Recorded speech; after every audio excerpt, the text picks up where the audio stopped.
কেন ঘটেছিল শাপলা চত্বরের ট্র্যাজেডি? 2013 সালের 5ই মে রাজধানীর মতিঝিলের শাপলা চত্বর এলাকা।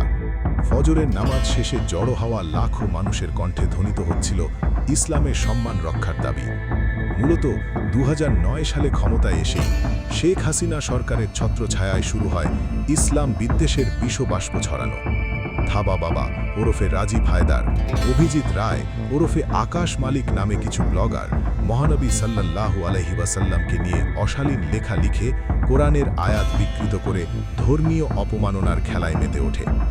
2013 সালের 19 ফেব্রুয়ারি হেফাজতে ইসলাম 13 দফা দাবি পেশ করে, যার মধ্যে ছিল ইসলাম বিদ্বেষী ব্লগারদের শাস্তি, নারী নীতি বাতিল ও নাস্তিক্যবাদের বিস্তার রোধ। দাবি উপেক্ষিত হলে 5ই মে ঢাকা অবরোধের ডাক দেয় হেফাজত। সেদিনের সমাবেশ অনেকের মতে ছিল ইতিহাসের সবচেয়ে বড় ইমানি জমায়েত। সাদা টুপির সাগরে ভেসে যায় রাজধানী। রাত 1টার দিকে বিদ্যুৎ কেটে দেওয়া হয় মতিঝিলে। অন্ধকারে সাজোয়া গাড়ি, জল কামান ও সশস্ত্র বাহিনীর পদচারণায় কেঁপে ওঠে চত্বর।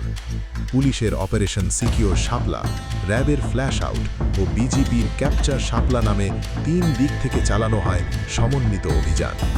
গুলি, রাবার বুলেট ও সাউন্ড গ্রেনেডে ছিন্ন ভিন্ন হতে থাকে মানুষের দেহ।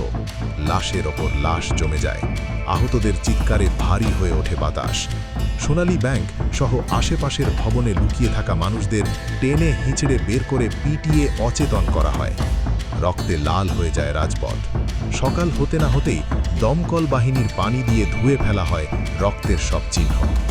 ওই ঘটনার পর শেখ হাসিনা সংসদে বলেছিলেন, শাপলা চত্বরে সেদিন কোনো গোলাগুলি হয়নি, তারা গায়ে লাল রং লাগিয়ে পড়েছিল।